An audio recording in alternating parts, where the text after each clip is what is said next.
Right, good afternoon, everybody. Lovely to see you all. Welcome to today's Adult and Health and Scrutiny Wellbeing Board. Just had a moment of panic then because I was looking at the things in front of me and I saw the date of the 13th of January and just realised that was last meeting. So that's okay. That's the minutes that we need to approve. So I haven't had any apologies, have we? No apologies, Chair. Thank you. Fantastic. Hopefully Councillor Repton and Councillor Armsdale will join us at some point throughout the day.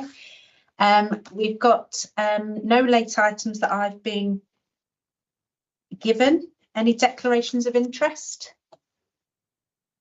Yes. Cabinet member or not? No, not. Okay. It's lovely to have an interest. I am interested. So minutes held from the 30th of January, which was the screen I was on originally. Are there any comments, changes, amendments to be made? No, lovely. Let's wrap up. And we've got item 5. Which is the autism diagnosis pathway for adults, something that we put on our agenda, and that is going to be presented to us, I believe, by Jennifer. Jen's not here today. She's on leave, so you've got me, James. Welcome, James. Thank you. So I'm James Lewis, and I work in the strategic commissioning team for learning disabilities and autism at the Institute Board. I'm joined by my colleague Charmian. So I'm Charmian Round. I'm clinical lead for the autism diagnostic service for adults. And Lee. I am Lee Long. I'm managing director in the trust. So I'm actually here for this agenda. Brilliant. Thank you for joining us. How do you want me to go through an update based on the slide pack that we sent through? Yeah, obviously, I've read through them. I'm hoping everybody else had a chance to glance over them. But if you wanted to just go through them as they are and give us any highlights, anything that you wanted to point out, and then we'll question you accordingly, if that's okay. Yeah, sure, no problem.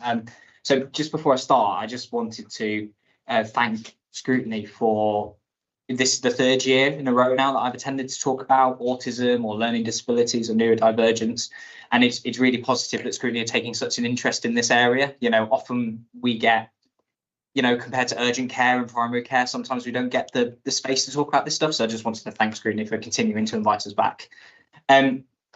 So I know that I've been taking such an interest in it, but just for those who are watching, autism or autism spectrum conditions affects the way that people feel around them.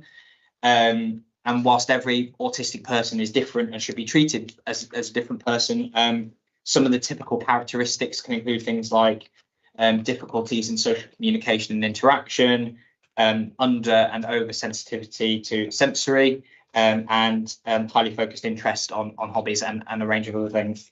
And if you are autistic, you're more likely than the general public to have co-occurring other neurodivergent conditions like ADHD, and you're much more likely to have mental ill health.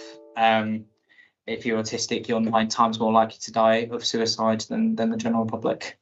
So this is clearly a priority area to make sure that we get the right services in, and just because the language is really important, particularly to the autistic community. So for the remainder of the talk, I will try to reference autistic people like that rather than people with autism. But I recognise that there are differences, there are different preferences in the community. That's just in Derbyshire, the majority of people prefer autistic people rather than people with autism. So the first graph in the slide pack that I sent around outlines the current waiting list or open referrals for autistic diagnostic assessments for adults across the country, which have increased by just under 1,000 in April 2020, all the way up to 7,000 as of December 2023. And this has been accompanied by a rise in new referrals. It's not fully understood yet why this is, but it's at least partly contributed by a greater awareness, understanding, recognition, and celebration of autism in society. We've still got a long way to go on that front, but that's going to be partly why there's been such a rise, and there continues to be literature done, research done as to whether we really understand what the prevalence is across society and how this interfaces with other neurodivergent conditions. The second graph that I've put on compares the rise in open referrals across the country with the rise in open referrals in Derby and Derbyshire. Until about July time, 2023, we were at a parallel growth in terms of our referrals. And indeed in December 21, the proportion of open referrals for Derby and Derbyshire compared to the nation was at its highest. But since then, we've started to crest the wave a little bit in terms of the number of people who have an open assessment. And what I am going to do is I'm going to hand over to Shami and just to talk about some of the things that they've been doing in Derbyshire Healthcare. Okay, so obviously, we're reflecting what's happening nationally, and we did get to a peak point, I think, in the summer last year, where our waiting list was looking like it was about 3 years, 6 months to be seen. And obviously, we're having lots of discussions within the service and across the whole trust about what we could do to try and reduce that. So there have been lots of things that have been happening. There's some things that have been happening with regards to the immediate team, and then some things that have been happening with regards to the wider trust as a whole as well. So if I just briefly mention the wider trust, we realised that it would be really helpful if more clinicians across the trust in services, like in mental health services and community teams, in eating disorders, in inpatient services, etc., if they had their own clinicians who could do assessments when they were required for those people on the spot. So we've been doing some training, we've been kind of widening the breadth of clinicians to improve that service. And then within our own service, we looked at our processes and our structure. We were doing very long assessments. So what we did was we had a discussion about the fact that we'd historically been told we had a certain amount of assessments we had to achieve a month, and that it wasn't helpful because it didn't particularly differentiate between complex assessments and assessments that might be a bit more straightforward and things like that. So we agreed a process where we thought about our pre-assessments. So we've introduced a lot more pre-assessments. So that's not great for everybody who's autistic, because people don't always like filling, struggle with all the paperwork that they have to fill in. But it meant that they could give us a lot more information in advance, including information about risks and other conditions. So we got a lot of information in advance. We started offering shorter appointment slots for individuals to do the assessments, with the agreement that we would see how that goes as a pilot, but that if we couldn't get the information we needed to make a diagnosis in those shorter appointments, people would just be offered another appointment, and so on, until we could make that decision. And then we'd see how many assessments we could do in a shorter appointment slot. So we started doing that in September last year. As a result of that, our waiting times have come down to, I think we're down to about 2 years, 4 months now, from 3 years, 6 months last year. So because we've been able to do more assessments. Sorry, we're just having a couple of technical difficulties with the sharing the PowerPoint online. Yeah. So we're going to have to discuss it as is, unfortunately. But obviously everybody in the room has received the PowerPoint, and if you have hopefully got it up in front of you, if you haven't, please share a screen. So we'll carry on. Sorry about that. So I'm just going to say it was very important to the team, really, that when we were having the discussions originally, we were looking at what was happening across the service, and what we didn't want to feel pressured into was not giving people proper assessments. We felt like what we needed to prioritise was that people had access to proper assessments, and if there were some people we could do shorter assessments with, it might free up time for the people that needed a bit more from us.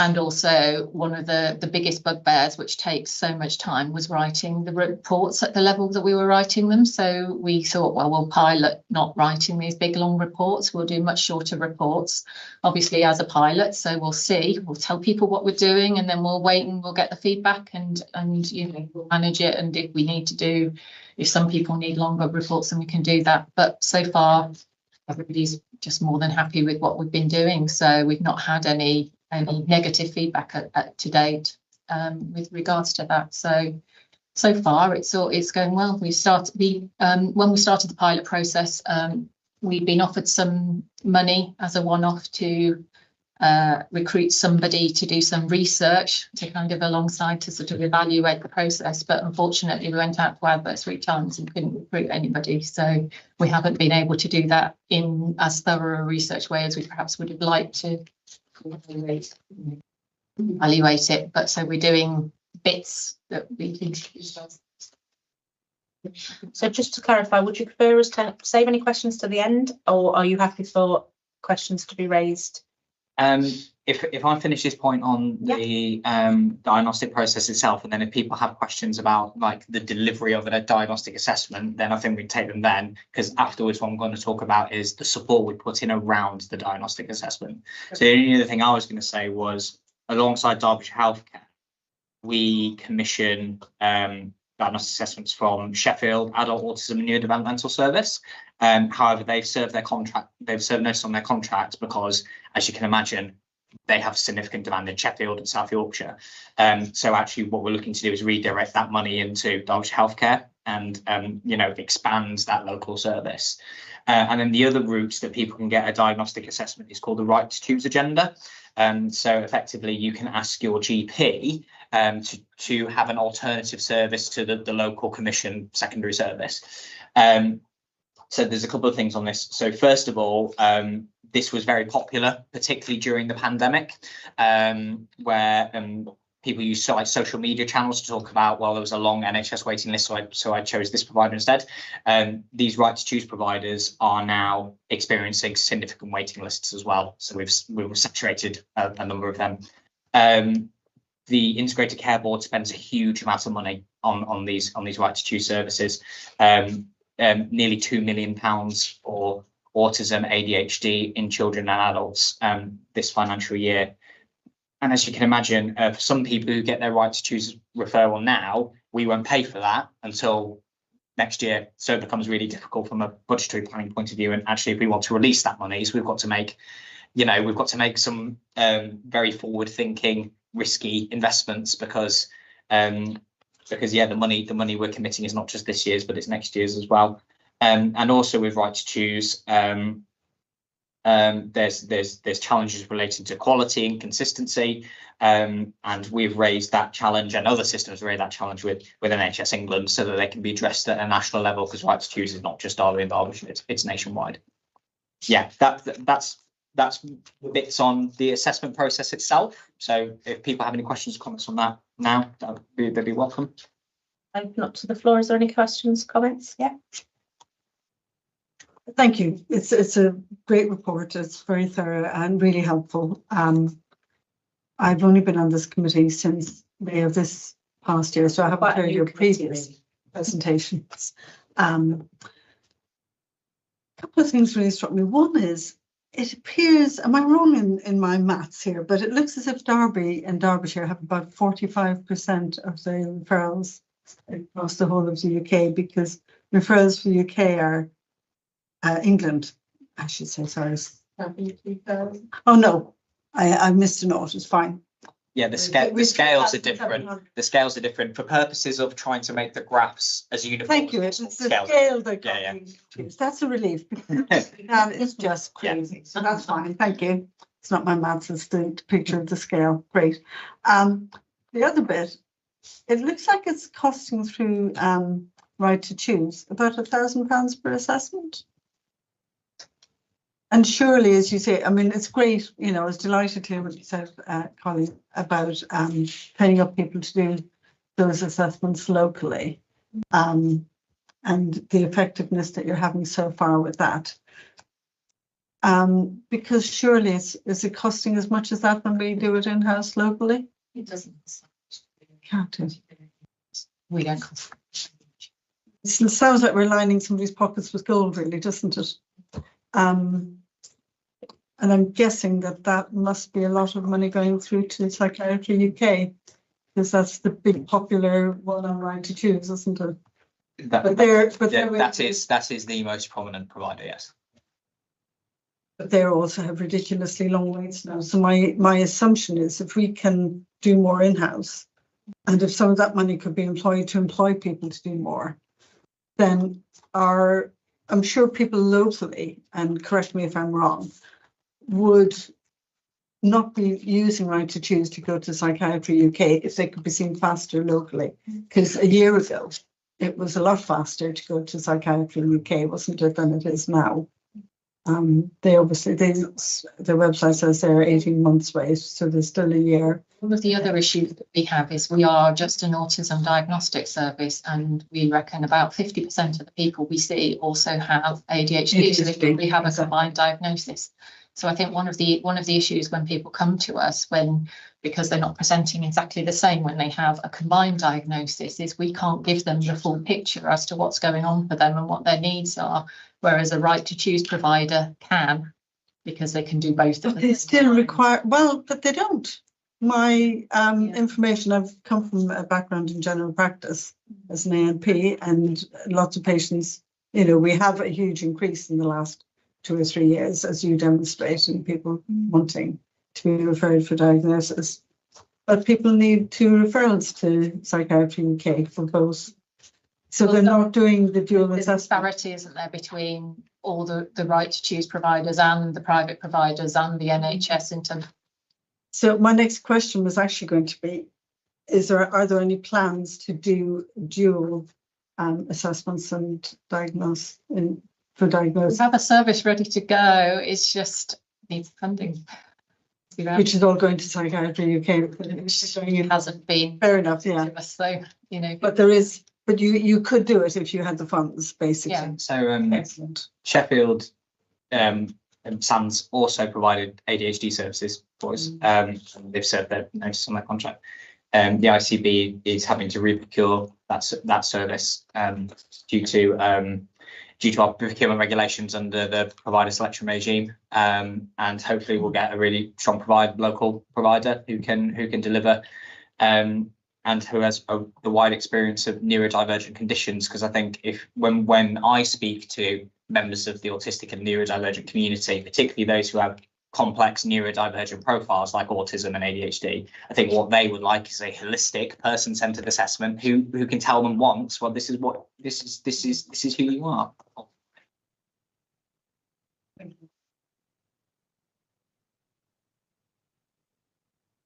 So forgive me if you've already slightly explained this and I've missed the point. I just a bit to maybe just focus on this again on the waiting times. I haven't jumped ahead in slides, have I? So we are Derby and Derbyshire. We seem to have of those these are basically ICB areas, I imagine. Yeah. So the ICB areas, Derby and Derbyshire's got like a third longest waiting time. Mm-hmm. And that is sort of nearly 148 weeks, is it? Mm-hmm. So I think by anybody's standards, that's a long time. Can I comment on that? I've got to, yeah, but can I get to my question? So while I'm asking for a comment, doing like, because we don't, this is not just for you, this service, it's in other areas. We're often in Derby as well, unfortunately, we're often on the wrong side of the average. And we have, all sorts of issues. And I know no issues are very easy to fix, I know that, but can you explain why we're kind of third from the top or the bottom, depending on what we're My first comment is those figures aren't accurate. My first comment is that I'm part of the sort of national network of autism professionals, and I attend the NHS England group for it as well. And the issue is that we don't have very good standards for recording that information as yet, and that different trusts record that information on their systems in different ways. We're having regular meetings with regards to problems within our own trusts regarding how the information is recorded and whether it's accurate. And there are definitely some people who'll be recording their waiting times based on having put in a what they call a triage assessment or something, where they see the individual first before, and then they basically go on a second waiting list before they're actually assessed. So it's not covering all those services that have that kind of system in place, and it gives you a false idea as to what's actually happening. Whereas we're hearing from is huge numbers of services that are struggling with 3, 4, 5 year waiting lists, in terms of when you actually look at when they actually come into the service to when they've actually had their assessment completed. So you think that the figure here for Derby and Derbyshire is probably largely accurate, and the figures for the other ICBs are probably inaccurate and underestimates? So the key issue here is, so the one across the title, it reads, for people who can't see the slides, median waiting time in days or weeks of patients where their first care contact was in the quarter. So the issue is, what is defined as a care contact, as Charlene said. So a triage assessment, stop the clock at the triage assessment, whereas we don't necessarily stop the clock early doors.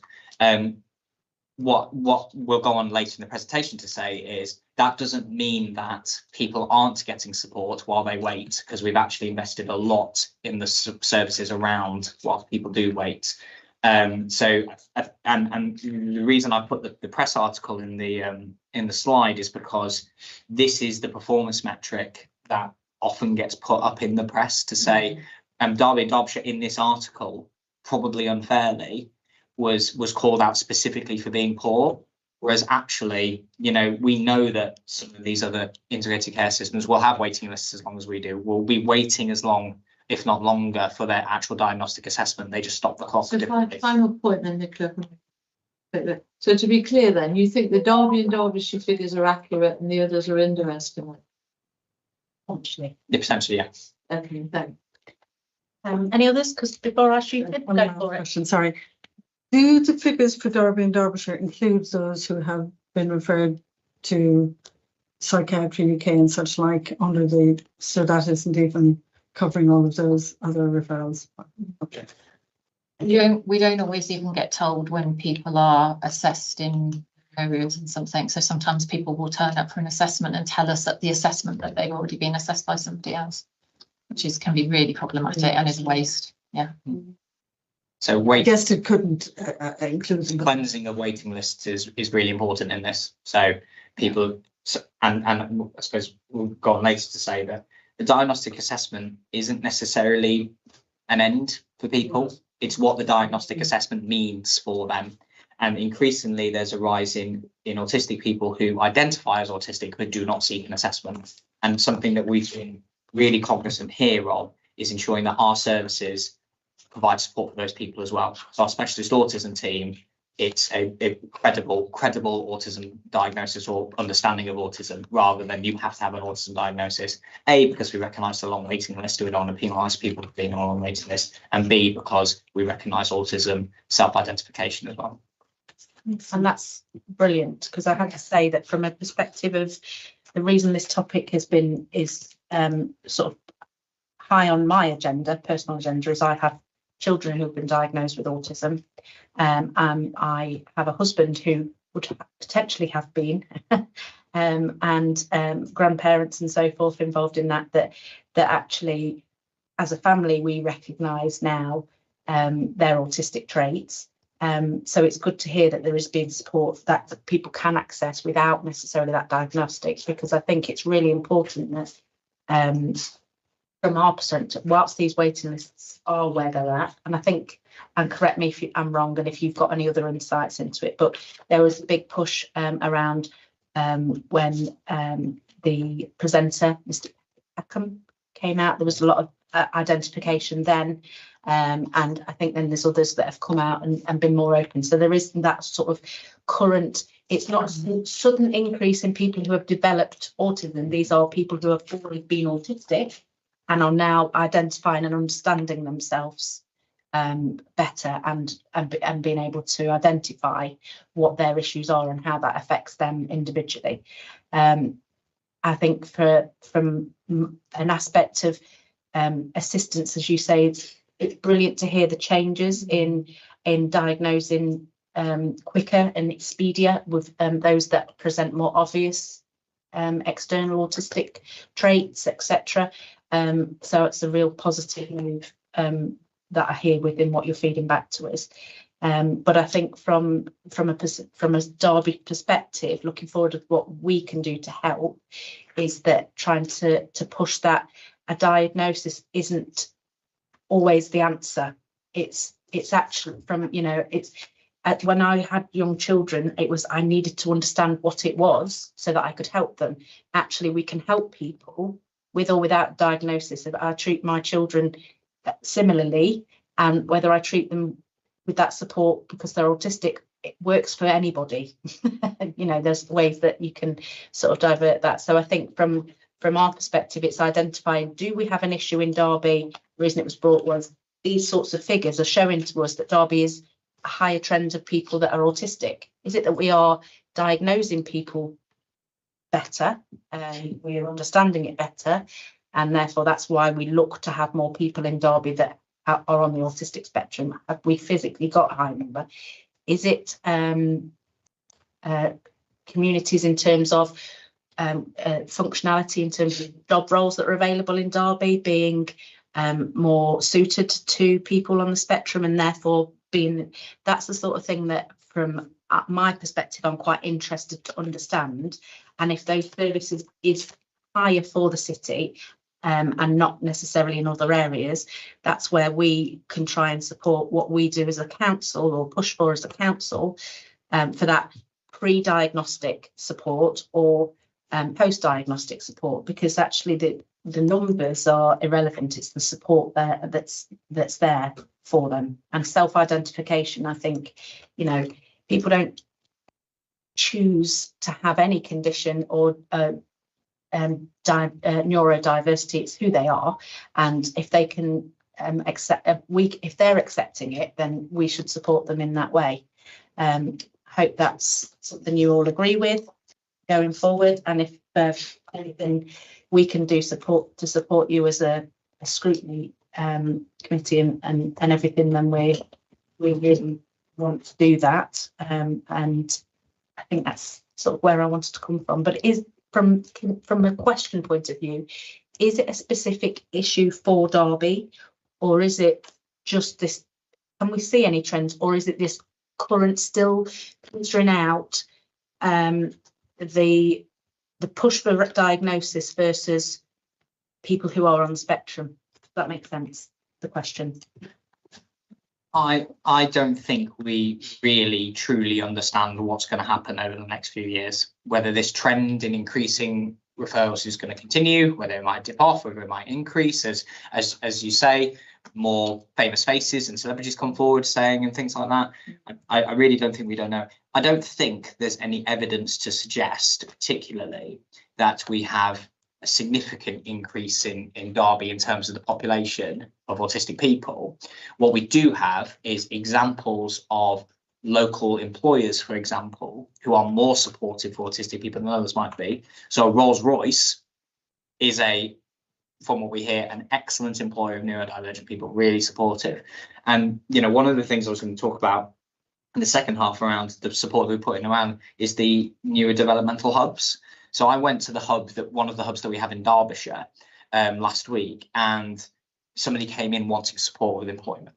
So actually, you know, if people feel more comfortable in the places that they live and that they work and that they socialise in, you know, we're going to see a greater rise in demand for diagnosis, because people will be more comfortable in doing so.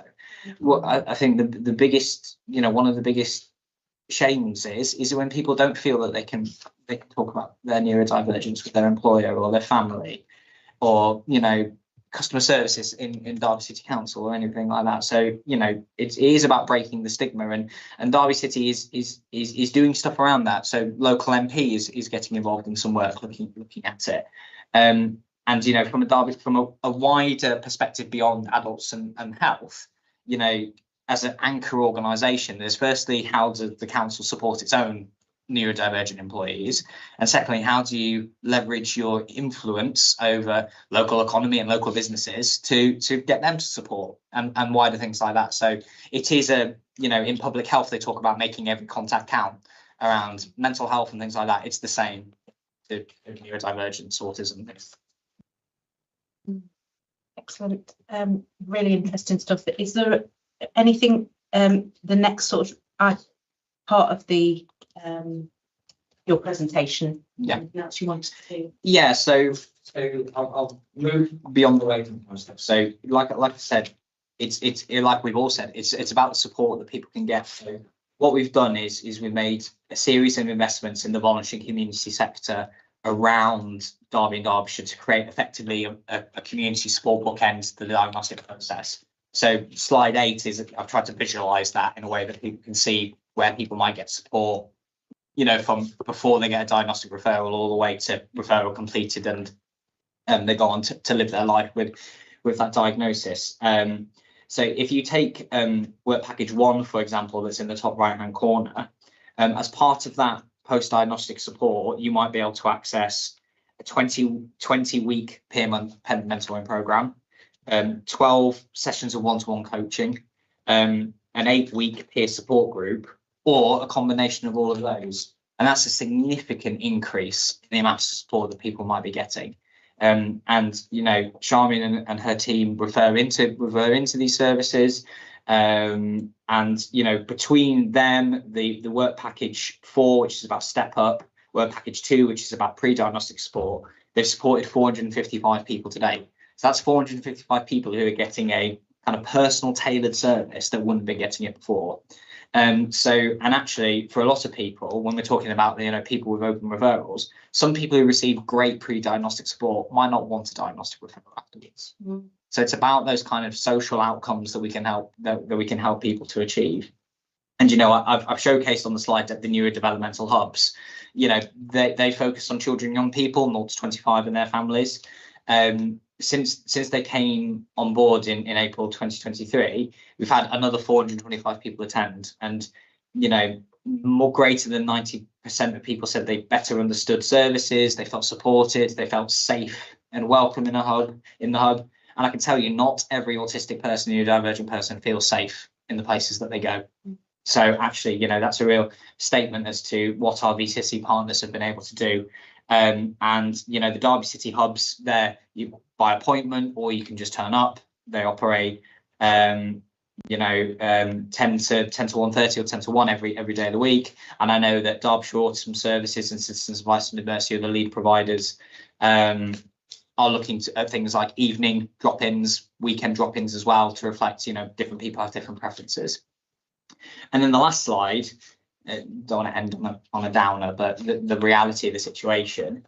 So we're obviously trying to put in as much financial and human resources into this, and the children's diagnostic pathway as well.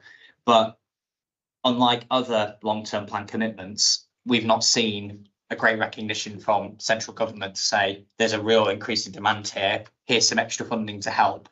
So we're actually having to balance that against all the other priorities that we've got going on. You know, we've made some brave investments, you know, based on the idea that we will find the money to do this, but we're facing an increasing financial challenge, and reinvesting from Right to Choose is really difficult. So anything Scrutiny can support with in using your political influence over central government would be greatly appreciated. Yeah, I think there's a lot to be said from what's been picked up today in terms of support, early intervention support, support, and the impact that has on the other long-term costs for the government of not supporting those people. And I think that for me is something that is missed a lot. It's not about additional funding, if you like. It's about a shift if we can support people at an earlier stage, if we can help people to workplaces to identify neurodivergent. We see a lot of disability friendly signs around, but does that include neurodiversity? And whether there is something. I know at one point as a council we were looking at sort of, like signage around accepting and understanding autism and any other neurodiversities, of having something that is a Derby friendly, almost a recognition of effort put in to, as an employer within the city. Disability Direct were doing something similar to say that it's almost like a kite mark type scenario where we say you've looked at it, you understand it, and I don't know where that if there's something that we could do from support, but certainly as Scrutiny, I'm open to any suggestions to rally government to recognise that early interventions and pre-diagnostic support is potentially the answer to the waiting list, because if we haven't got a need to have a diagnosis and those supports are in place, I'm very much of a believer if anybody needs that support, it should be available with or without a diagnostic tool. Any suggestions? I'm afraid I have another question first. Okay, absolutely perfect. As I said, your report is great. It's great to see what's being done through the hubs and the positive impact that's having. But that's for the 16 to 25-year-olds. And I suspect that a lot of the huge increase in people looking for diagnosis is probably women in their 30s and 40s as well as men. And that's certainly my own experience in general practice, is many of the people, yes, we had a huge, a big chunk were younger children. There was not so many in my personal experience in the 16 to 25, but lots in the 30s and 40s and older. I spoke to an ex-colleague the other day who was about to assess a 75-year-old, or who about to see a 75-year-old who wanted referral for assessment. So are there any plans to extend what you're currently doing to the up to the 40-year-olds or to the older adults? We do cover the whole. We don't have an age limit on our service at all, other than the impression was. No, we lot of the hubs are focused on more 25-year-olds. The 16 to 25-year-old cohort of autistic people present at a significant risk of mental ill health. I'm not. Yeah. So that's part of the reason why there was an initial focus. I know the providers of these services. They would never turn somebody away who turned up to their hub. And in fact, on the social media things that they put out advertising, they don't mention age on them. In the success of the hubs, there will be an expansion at some point in the future if we can continue with them. And some of our other pre-diagnostic and post-diagnostic support services are effectively all age. And you are absolutely right. I've got the report up here from our pre-diagnostic service. There's plenty of 40-year-olds, 50-year-olds. Somebody as late as 79 came forward looking for some pre-diagnostic support. So yes, you are right. There is a focus on the hubs. It is for a particular group, but I can't see that continuing too long in the future. And a lot of our other offers, which are provided actually by similar providers, are all age and providing that support as well. Thank you. Yes. So the shift towards prevention is the holy grail, isn't it, of the whole integrated care system, and it's a declared goal. And I should think we all agree with it. It's just Prevention, sorry. yes, moving away, moving intervention early on to prevent the situation from getting much worse. Yeah. I was always calling it health prevention, but obviously it's prevention of health inconvenience. Yes. I understand the thing to do is just to say prevention. Right. So that's right. It's just So thank you. so that's what I've learned. So that's what you were sort of alluding to just now, and just in very I think we probably do need to ask what we're doing at the council, because I don't know. We do, but I don't know. And I think that would be interesting to see where the situation for the council, but just on this general point of prevention, what, in a very short sort of succinct way, what would that look like for autism? A system where there's a lot of focus on you know, the early intervention, prevention, becoming something worse. In a very succinct way, it is a society that is not built for neurotypical people. It is built for everybody. Right. So changing society entirely, that's the next one. And then in terms of service at provision, is there anything? So autism in itself is a condition.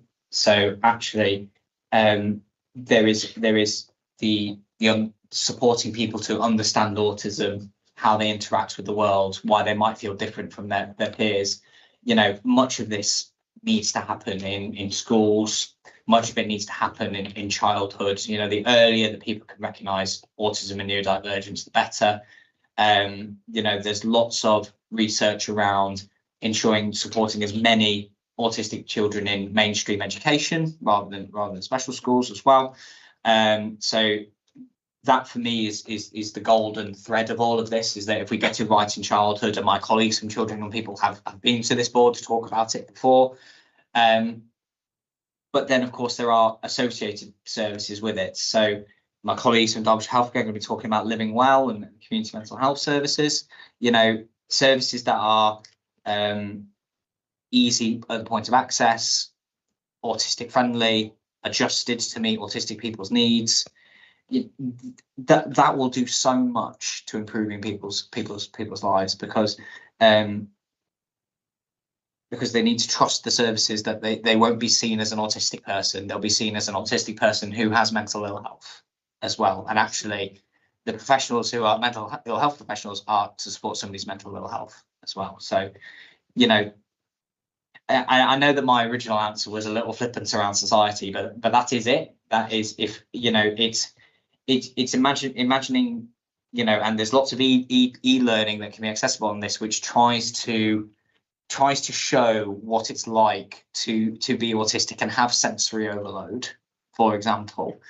You know, when we're talking about what organisations can do, when we did some clinical design around inpatient services, we held a co-production event, and somebody who was autistic was there and came up to me and said, the room was too open. I couldn't orientate myself to what was going on. So we think really carefully now about, if we're inviting autistic people into a room, are the lights too bright? Is the temperature too hot or too cold? What's the sound going to be like? Is there breakout rooms for people to go and kind of clutter their minds or experience a different sensory environment?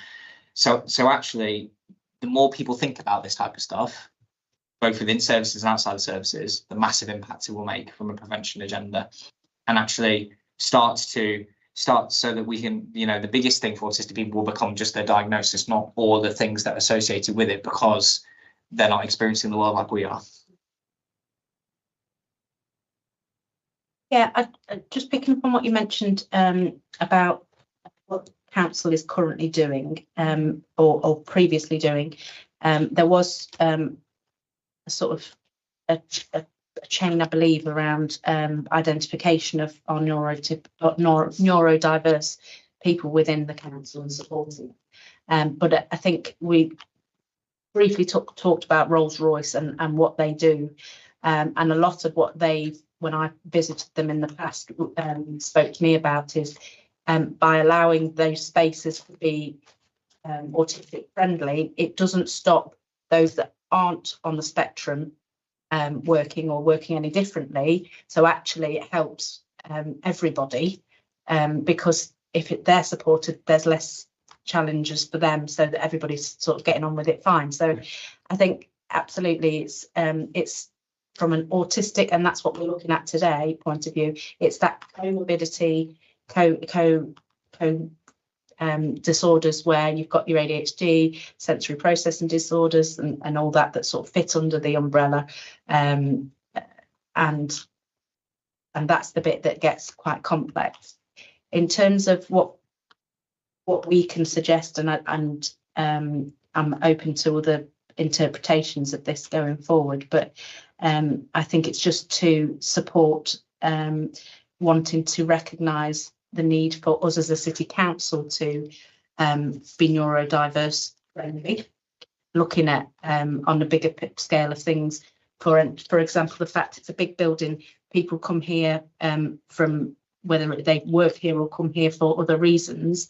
If we can look at what other people do around environmentally making this a more easy place to be for people on the spectrum, whether that's noise, sounds, colour schemes, all of that sort of stuff. I know that they look at colour schemes even within the Rolls-Royce.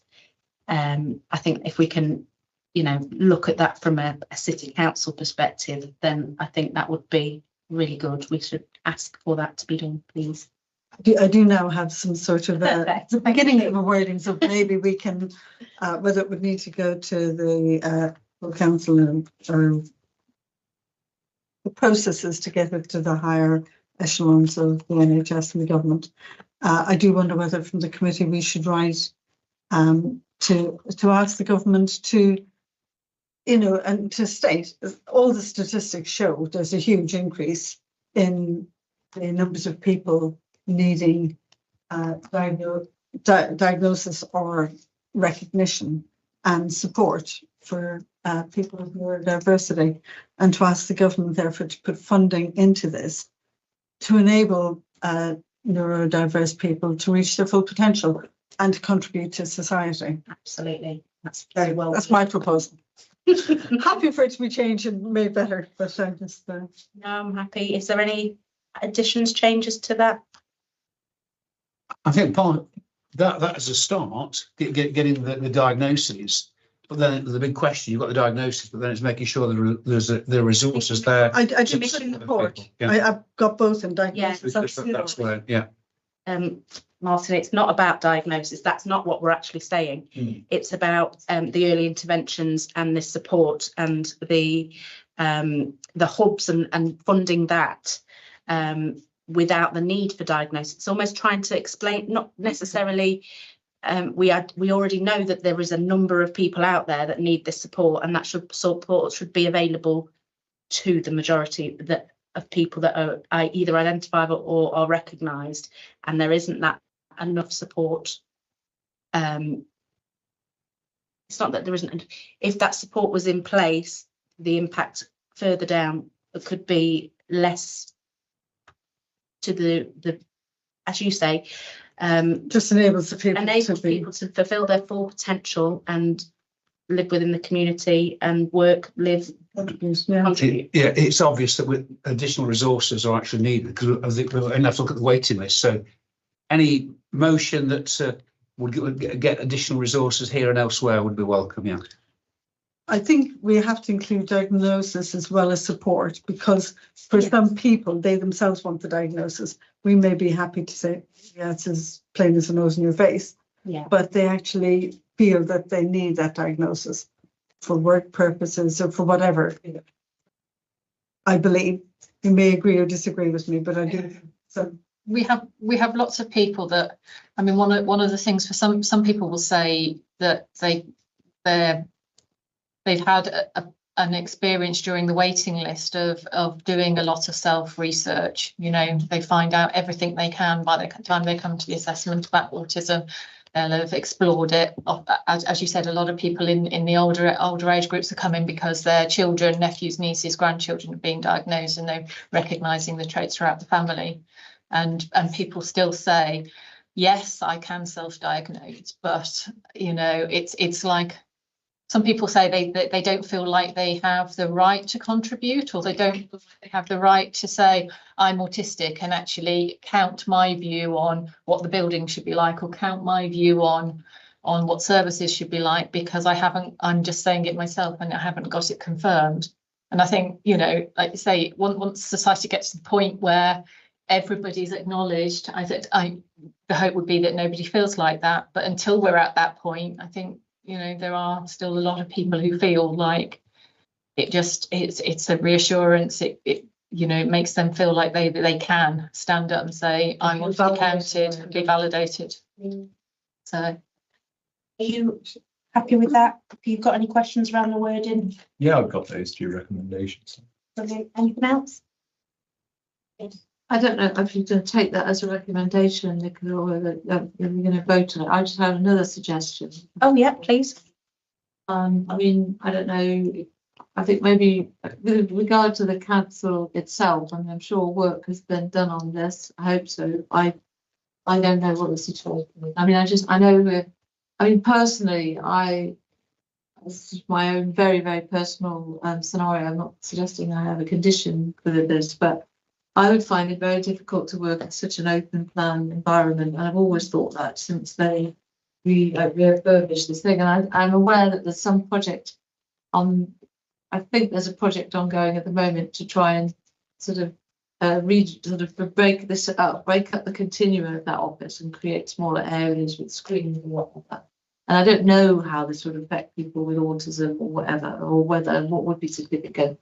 And also the lighting and being able to control your localized lighting, you know, because it's so open plan and all these kind of things. But I think there has to be those options, isn't it? Having what I'm thinking what I'm suggesting perhaps we could do is that we could talk maybe to Cam Choker and also facilities management and just have a meeting and ask a question about what the council are doing itself in relation to this. Does this sound?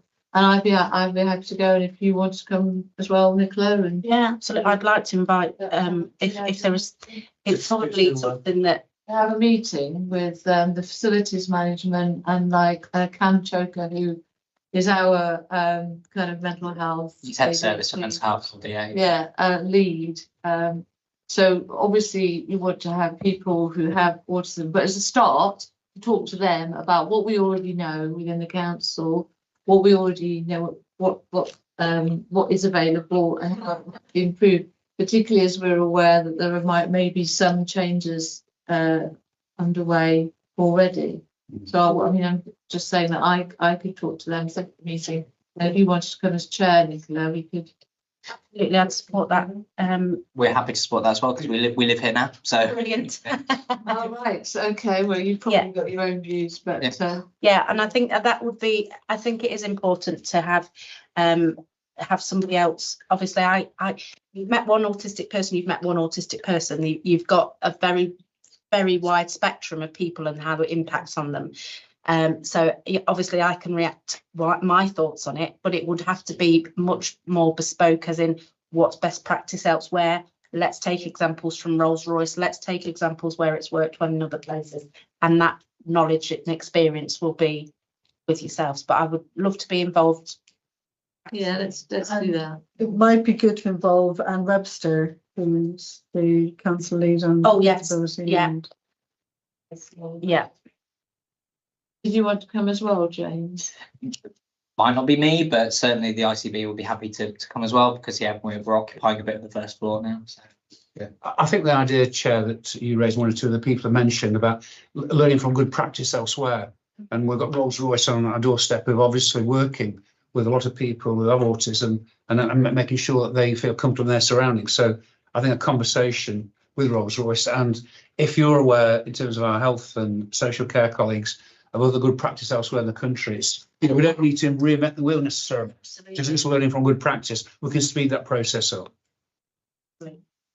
I have a contact at Rolls-Royce that I've visited in the past in other, when I've been interested in other things that I'm sure you're probably aware of, but I don't remember the name off by heart, but I'll get that to you, Alison. And then if you wanted to invite them along. Yeah, it'd be an interesting discussion at the start off, wouldn't it, to actually get just like an audit of what's going on already and what where we're at and where we'd like to be.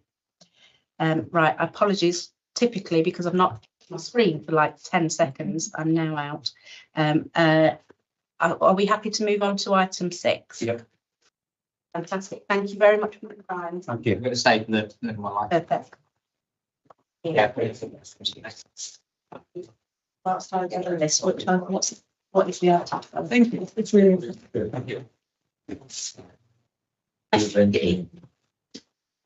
I'm linking on quite conveniently, and I think it's possibly because of interests that sort of come from one thing to the next, which I think will have an impact.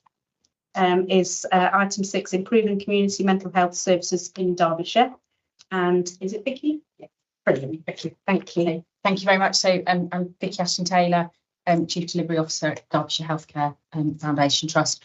Got 3 colleagues with me here, and just start. It's okay, just to introduce. Yeah, yes, I'm Lauren Farah. I'm General Manager for the Adult Community Mental Health Services at Derbyshire.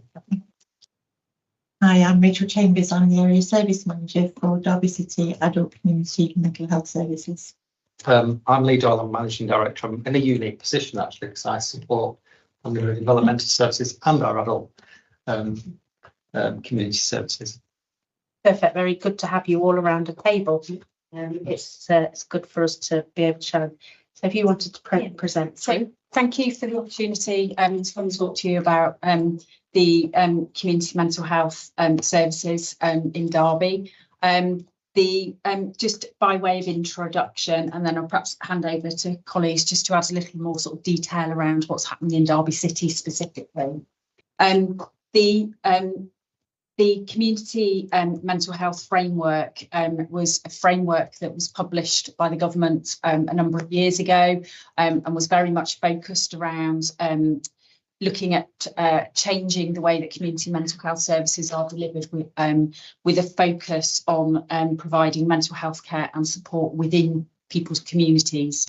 So that's very much that community focus, and really strong focus about improving people's quality of life.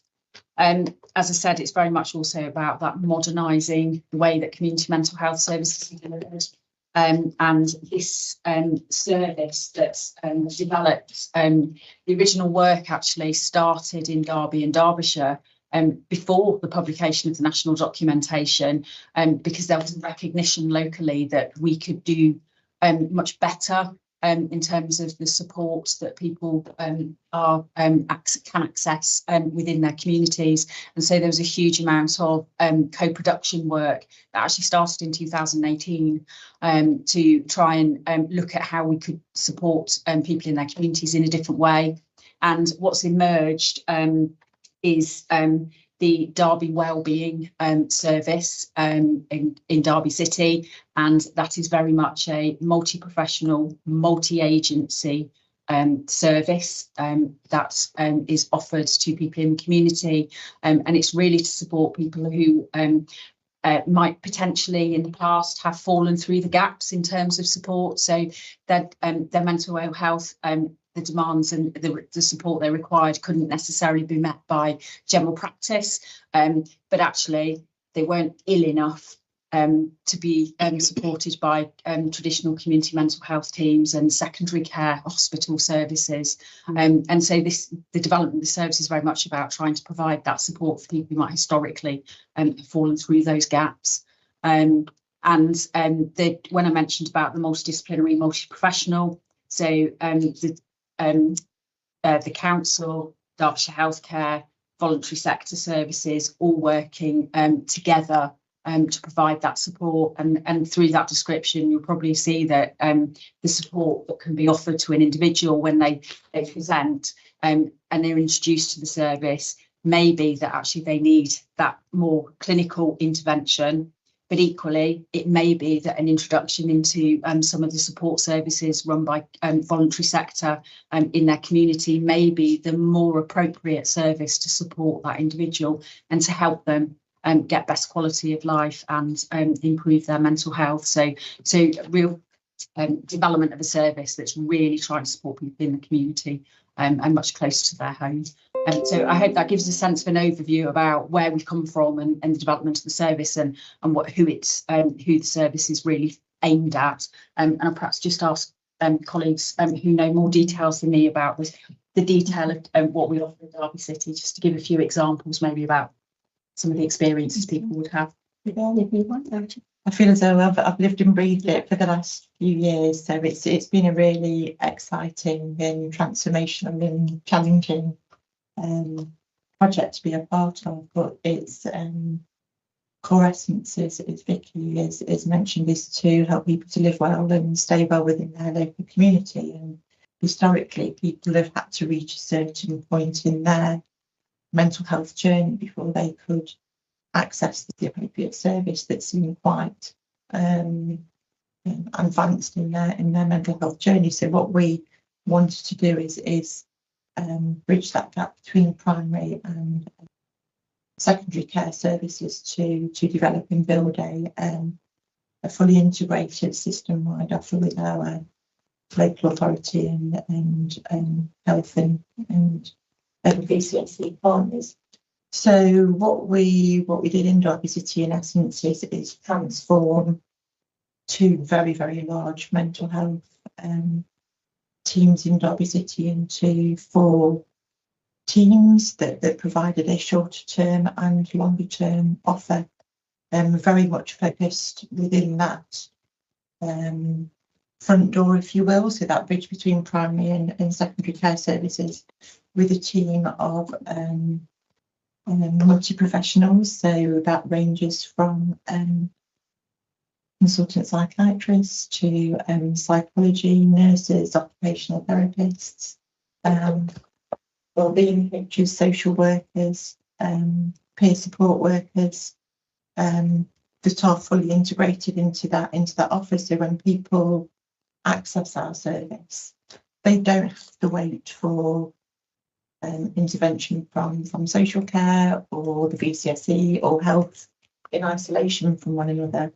They would receive that offer together. So what we're trying to do is get the people that access our service to the right place. That will be seen by the most on a needs-led approach to that. So as you can imagine, some of the challenge has been bringing that system together and working together as a system. And it's been really, really interesting that you can't always quantify on any paper is that development of those working relationships and having that equal voice, and breaking down some of those statutory barriers that we sometimes have to work more cohesively as that's taken quite a bit of working through. And I think I'm very proud of the resilience of the team in Derby City, that they've been very committed and present in working through those challenges with a lot of resilience. So we've been quite set in our ways. We do have statutory obligations that we have to fulfil, but we've been challenged on that in respect of involving people with lived experience in the design of the service, and being held to account by people with lived experience that are integrated into the service, that actually challenge us with some of our decision making processes, which has been very, very interesting. So we're very much in that first phase of our transformation or mobilisation, if you will, of the service. I think the next part of the process within Derby City is to really home in on our pathways, get our systems right, so we start speaking with each other as a system, because we know notoriously things aren't that good at communicating with each other across statutory organisations. So we've been looking at ways that we can do that safely and securely, and again, as part of this process, we have included everybody in those decision making processes.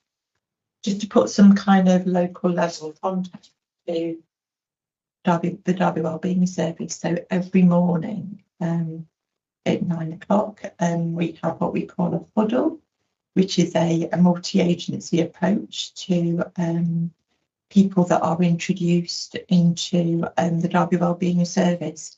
We've got rid of a lot of jargon We've got rid of a lot of acronyms and abbreviations that people have often said to us over the years is really, really unhelpful.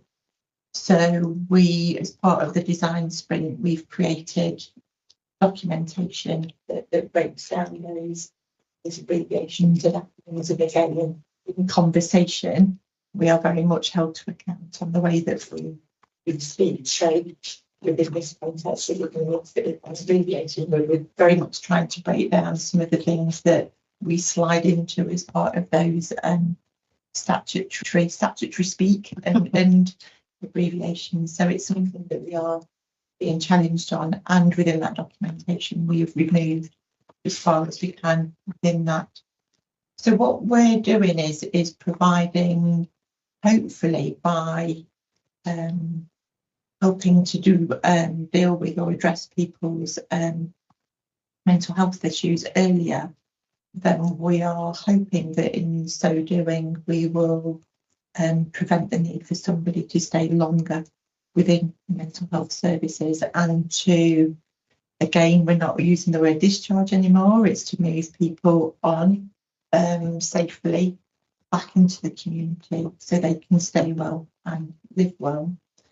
If people have received a service from us into that new Derby Wellbeing Service, we would consider them making that self-reintroduction referral within a set period of time back into the service, just to have a sense check of what needs have changed, whether they might need some additional support, and we would look to potentially the wider voluntary sector to see if they could help provide that more sustained support to help people live well within the community, or if their needs means that they need a longer term input by a more statutory longer term approach. Go on. I'm going to. I think you've mentioned it, Rachel, already. The idea is early access. So I guess it's that early prevention, really. And I guess, as individuals come in and we can sort through their issues, problems, that if they then kind of transfer out of the pathway, the idea is that they can just come quite easily back in. So not having to go through extensive referral processes through GPs, etc. I guess the other thing that I just wanted to pick out, that in the design we've done such a lot with co-production with lived experience too, because it's really important that we wrap those people around and how the services look like. So I just wanted to have those three things that I've just written down, Rachel. I don't know, Laura, did you? Yeah, I've just been making a few notes as well. I think, again, one of the things that we've done historically in community mental health teams, and often it's because of the volume that's coming through the front door, is we've made a decision about what interventions or service is most appropriate for somebody based on information we receive on a piece of paper. Mm-hmm. And we've then kind of gone back to the referrer with that information about, we think that X, Y, and Z would be the best thing to support somebody, whereas in this model, we're really clear that it's that kind of no decision without me. So we're having the conversation with people. It might just be one conversation, because from that conversation, we can identify that their needs can be met by a different part of the community, not necessarily the Living Well service. And I think that's something that we keep coming back to. Because there's always the temptation to revert back to what we've always done. So it's making sure that we keep on track with the vision of Living Well within the framework that it is about involving people in making those decisions, but also being honest about what we can offer, and if there is actually another service or community partnership or something out there that is better suited, connecting people with that. And again, not necessarily just closing the door and really need to go over there. It might be you need to go over there, but we'll support you to get there. So it is, we've always tried to be person-centred, but this really is working with that individual about how do we best meet their needs. The other thing I just wanted to mention was about the collaboratives. So in each of the areas where we've got Living Well across Derby City and Derbyshire, we've got local collaboratives. Derby City, and we have one of our VCSE leads, Brett Sentence. He leads that. He does a fantastic job. And I hear absolutely wonderful things about it and the connections that are made there. And again, it's about that local community coming together, and it has people from various organisations, also people with lived experience, but having the conversations about what is it that the community needs and how can we best. Okay, I think we've got a couple of questions. It's a long time since we've worked together, Rachel. I think it's about 14 years ago since we're in a community mental health team together. But with all the increased demands and the limited staff that you've got, are you still able to offer that holistic approach to meet people's needs, looking at a person's physical and mental health problems, their housing issues, their employment issues, their social interactions and exercise? All those aspects, as we know, can play a negative or a positive part in people's recovery. So it's asking, and then also that's important, signposting, advising and supporting through that process. And then the main one in terms of the crisis management, when someone's in a mental health crisis, it's about making sure there's the crisis management and rapid approach to the response to the initial instance, making sure that you have the beds available and people are not being shipped up to Chesterfield or elsewhere, as I can remember, used to have to happen because of the lack of beds and the reduction in beds there've been. So I just wonder if you've still got that, I won't say luxury of the small L, but I know there's increased demands and limited staff, but look at the holistic approach to an individual. Hands on the service, we know that kind of locally and nationally that there's huge demands, and a bit like colleagues and part of your presentation, mental health is talked about, kind of, and so it should be out there in the public domain, and people shouldn't be kind of frightened to access services as and when they require that, and as part of their life journey, if you will. So there is demands, Martin. We know that there's, when we work together, there is demands then and there is now. But I think, I think the model that we had, very much we were integrated with like kind of social care and health together, and that's something that's separated, and now it's come back again to that kind of more integrated, joined up approach. So you would anticipate, and we know from the early indications in Derby City that by intervening with somebody sooner rather than later, then that reliance on mental health services reduces, and we know that. So within this, we are seeing more of a very gradual and steady decline for that need for more long-term services. So we know that holistic approach where historically you would then put somebody on another waiting list, or you would refer on to somebody else, or you might suggest to a GP that maybe it's not for secondary care services, but here's a list of names and other support services within the community. We know how difficult that is for somebody. It's difficult for anybody to access a service themselves, and to physically go into somewhere within their community, not knowing who's going to be there and who's feeling vulnerable already. So by having people in the team that will actually physically engage with that person that has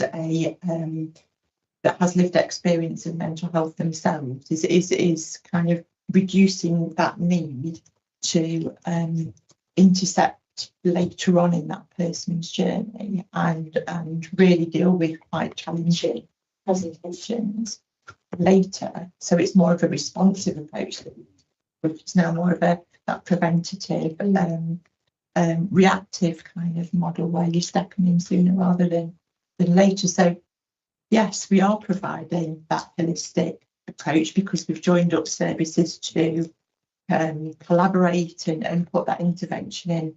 It's a system-wide offer. So yes, the demands for the service is high, and we anticipate that will increase as people get to know about the service. So we are having to monitor that as we progress with our transformation plans, and in terms about the phasing and the step approaches in terms of transformation. So, for example, the first year was very much on mobilisation. The second year is monitoring how that's going, reviewing how it's going. Have we got the skill mix right? How many referrals are we getting in? How far are we reaching out into that? And forgive me, I'm a very numbers-driven person, which lots of people know already. Yeah. But what are those numbers? What are we dealing with in the city? You know, In terms of numbers of how they Initial we've referrals. actually referrals that we're getting, on average a week, we are getting between 50 and 75 referrals a week. and they're coming self-referrals or mainly The referrals that we mainly get are, so what we've done, we've moved all of our referrals through into the front door. So when a referral comes in, and it can come in from primary care, it could come from IAPT, so that's talking therapies. It can come through what I would call our interdependent services. So it could be CAMS, or it could be another service that wants to introduce somebody into Derby Wellbeing. So it's a range of. So it's not an initial, you know, somebody, I have mental health concerns. Yeah. I'm feeling very overwhelmed. It's not something that I would go straight self-refer to. This would be Not you go yet, via your yes. NHS. No, that's You do your initial sort of Yes. assessments. They Yeah. point you in the right direction. Yeah. You talked about talking therapies, yes. and at that point they would recognise those more complex yes. or people yes. that would refer into you. Yeah. So as part of Just to get an understanding. I hope Yes. that's No, that's okay. interesting. So as part of staying well and living well, you would access in your local community, you would access your GP, and you would look to see if that mental health presentation changes within a set period of time, or could be managed within primary care. And then what you would do then is look at or offer more kind of talking therapies or strategies or coping strategies to see if that would change the presentation. And then you would then consider, the Derby Wellbeing Service, which historically they would have to kind of reach a different stage of their mental health journey. So this is like bridging that gap. brilliant. So if what we're hoping to do is integrate more the talking therapy services into that offer. So we're kind of lining up and looking at that kind of seamless offer. Yeah, because I just wonder if there is an element of even further down the line falling through the cracks, if you like, because sometimes when I've always been very open about my own mental health struggles and everything else. So, you may have been to 6 sessions and they're sort of saying, oh, you've been to 6 sessions. Yeah. Are you, we're going to see, the odd time they might have kept me on a couple more sessions. Yeah. But I just, from a perspective of understanding how people access it going forward and what thresholds that is, and understanding how many people are struggling within the community. It's that I think the reason we brought this was particularly around male mental health as well, wasn't it? And autism and the impact that we're seeing in Derby, and whether increased male suicides and those sorts of things. How can we as a council help to support people to ask for that help, to step to that next level, so that they understand? And we know that there are talking therapists that go directly to the doctor, but those aren't always the way people deal with it. You're right. Even just sharing how they get there. You're right, and that's where the kind of the collaborative in the system that's how it works. And what we need to do is reach out to the wider system and promote happy wellbeing. And so the collaborative, we've got between 40 and 60 people that attend the collaborative from various voluntary organisations within Derby City locality. So it's then reaching out, further into the community, because we know in Derby City there is still very hard to reach sectors of the Derby City population that do not access mental health services. So there's still a lot of work to do. This is in its infancy, and I think we need to emphasise that we are very much in its infancy of its rollout, but we are asking the collaborative, we're asking our system partners to go out and make those inroads into the community to introduce Derby wellbeing. Thank you. Alison. Thank you. So I think I'm a governor on the Mental Health Trust, and I think at the February meeting, correct me if I'm wrong, but I think this was discussed, and I think there was a suggestion or a statement of it then that ideally the service would move towards self-referral. Is that still the case? I mean, obviously it's not how it is now, but you're still moving towards that. Yes, is the short answer. That is the direction of travel. But exactly as Rachel said, we're rolling out a new service. We're trying to understand the demand, whilst dealing with the complexities inevitably of organisations and professions coming together to work. But yes, there is an intention to move towards that in the future. But I think that, would be positive. I don't have as much as anything like the expertise in this area that some people do in this room. But I think all of us counsellors, we do worry about people who need help. It is, don't need to keep going on about this because I used to go on about it a lot, but I still do actually. It's very hard to access the GP appointment, and it can be hard to get. So it's just people who are, and also particularly for young males who don't normally seek help, who are struggling. There's that sense of how many times do they have to go through the system? How many times do they have to be told by a health professional, oh, well, we may help you, which can really, when you do reach out for help and it's not given it or referred to someone else, it can actually make it worse. So there's a sense of inadequacy, etc. So the point, I suppose, we all are quite keen on this idea. I know there are drop-in places, aren't there? There are cafes and things in the city, aren't they? For me as a counsellor, I think this is very important that there's that ease of access of some support when people need it. Because if we're thinking about suicide prevention, I know that's only one part of the whole picture, but I think we all want to think that there's places in Derby where people could go and get some sort of meaningful support at that point when, it's very bleak. When we know that with a lot of the young men in particular, that in a year's, 2 years' time, it may not be bleak at all. So I would support, I think self-referral is a good idea. Any other points, questions? I've just wanted to mention, so Trent PTS is one of the local ones, isn't it, that you can self-refer into? Yeah.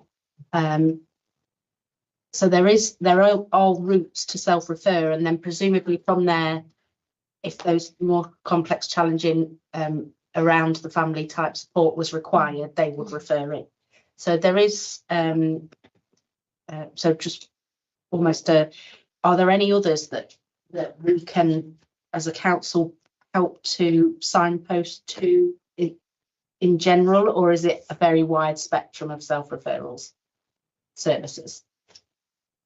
So again, and I think when we're talking about, the end goal is opening up Derby Wellbeing and the Living Well services to self-referrals, I guess just wanting to just try and kind of work around the expectation part, in that it may be that somebody self-refers and we have a conversation with them and we're still not the right service, but again, we can then support to make that connection to the right service, because it might be that someone self-refers to us and they've never tried IAPT, which is the Improving Access to Psychological Therapies, which is your Trent PTS, talking Mental Health Derbyshire.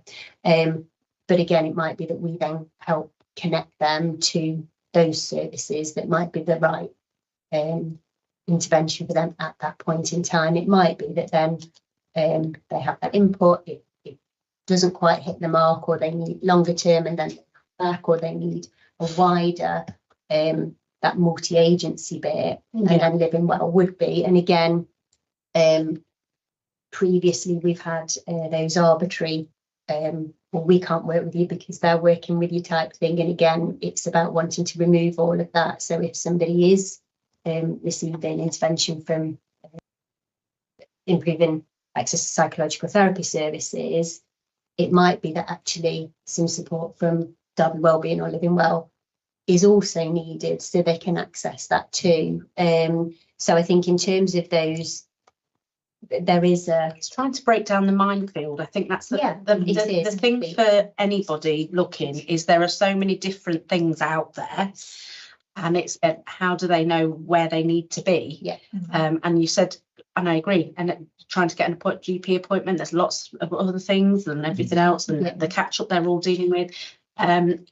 But there is an online form, you fill it in, you self-refer, they contact you and say, we can offer you this, this and this, and that's done with Trent PTS. Or name the other one, sorry, I don't want to mental health Derbyshire, mental health Derbyshire or whoever.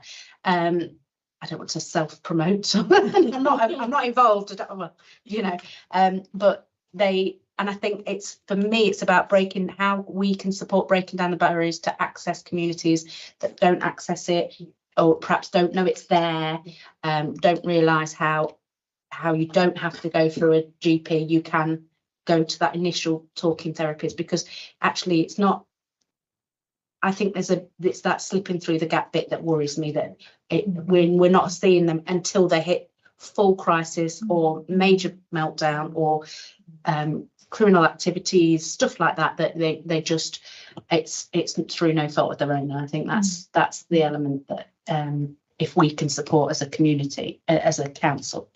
Would you like to jump? Thank you. I have to confess I've been a bit confused. I've used the single point of access referral many times. I won't go on about it just at the moment. So would that still be the way to source what you're talking about here? Because I initially thought, when I was reading the paper and it's talking about picking up the people so that they don't fall through the cracks and picking up people early, I thought that this was fitting in with what I've been aware of in general practice. In fact, what Brett Sentence did when he was at Lister House, which was very much more early intervention and seeing people before they were on the mental health pathway and before they'd even needed IAPT or anything else like that. So now I'm quite confused as to what this is. I understand that it's team working across all the various teams, but is it still going through a single point of access so that, referrals are made in and then you see who's best fitted to help that individual? I mean, I'm hugely encouraged that you said you now speak to individuals rather than just saying, nope, we're not going to see them, which is, you will understand how it has felt like in general practice a lot of the time when we've referred people for through single point of access. It's felt like a very high mountain to climb and a very high bar to get over, to get patients seen. And that's coming from yourself, let alone that person who's going through exactly. I mean, the easy place for us to help people to refer themselves for is IAPT and Taunton Mental Health Derbyshire and the other such. There's a couple of others as well. So, like Vicky referenced, in 2018, Joined Up Care Derbyshire were already looking at a model about those people that fell through the gap. So those that too poorly for IAPT, but not quite poorly enough for secondary care. So that's where it started. Well, that you used to say no to. Pretty much, yes. What it is, it is those ones. And they really did fall through the gaps. Yeah, it was terrible. Yeah. In general practice, we were tearing our hair out because we were the only people who were supporting them and we were not mental health trained. Yeah. And then the framework came out, and the framework does have quite a clear focus around people with severe mental illness and kind of the moderate to severe end. So what we did in Derbyshire was say, right, okay, we want to still look at the bridging that gap. And making sure that people don't fall through that, but then also making sure that we have a focus on people with an SMI as well. SMI. Sorry. Yes. Okay. So then we kind of said, right, that's that's what we want to go with, because in other areas what they've done is they've set up almost they have standalone living well services, which then would have to then kind of do another referral into the community mental health team. But what we wanted was to remove that barrier, so we've kind of reduced that threshold so that we can see more people, but it also allows. So when Rachel was talking about the 4 teams in Derby City, it sits under one service umbrella. So what that gives us the gift to do is when we monitor and evaluate where that demand is and where we've potentially got capacity, we can move that resource around to try and manage that demand, as opposed to, sorry, that, this is us, this is what we do, so we're not going to pick that up. Or so it does allow us that. In terms of so I guess what you were saying about that really early intervention and prevention, we haven't gone that low with the threshold, so we would. Half the paper made me think that's the people you were talking about, and then I was thinking, no, this isn't. No, Yeah. so we would still expect people to access care, the right care through primary care. We know that we've got social prescribers, we've now got mental health practitioners, which some have been employed directly by GPs, some have been employed through the additional roles reimbursement scheme, which is the R's, where they're employed by Derbyshire Healthcare, but work for a particular PCN and work with GP practices on a day-to-day basis. So it's a very complex, very complex model of people, isn't it? And actually having a team that brings that together and just oversees all of those elements or works with each other, so that I think it's really important. And I think if there are those gaps, I just think it's a minefield for me as an individual, just listening to what you're saying today. And I think it's about making it more accessible for the public to understand where they need to go. We were, I guess, it's the biggest change in 30 years. But I think, we'll put our hand up. I think when we started this journey, we were probably a little bit naive in thinking, right, yeah, well, it'll be sorted. But we recognise it without confusing burden by the next couple of years at least. With regards to primary care, because they are key in this, we've been working with specific GP resource. So we've been working with 3 GPs, one from the city, actually from Lister House, to kind of support that conversation, because we found, certainly working with the GPs, it's absolutely key. So that work's really helped, hasn't it? Not just with Living Well, but with the additional roles that Laura's mentioned. The support.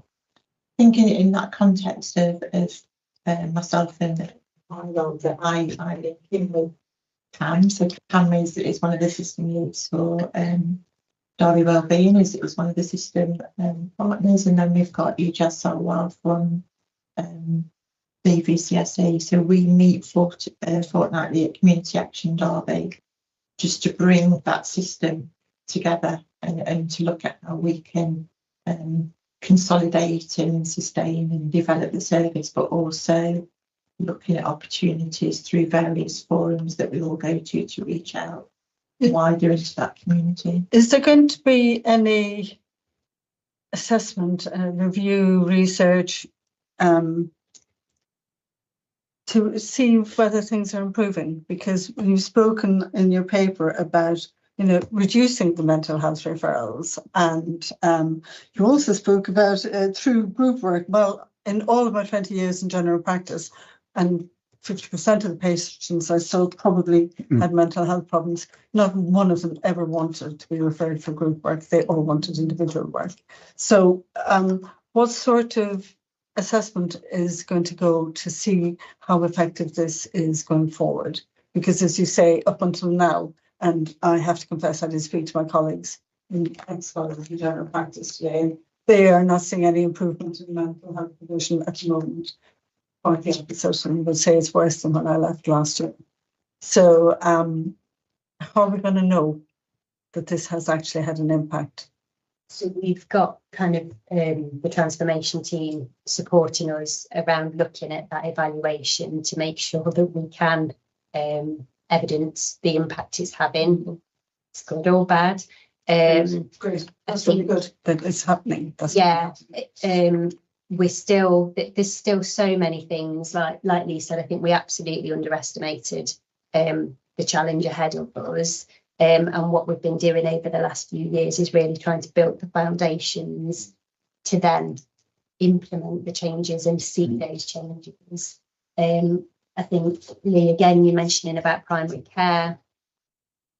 We're still in the very early stages of those relationship kind of building conversations. We recently had a design sprint with primary care where we've been looking at responsibility.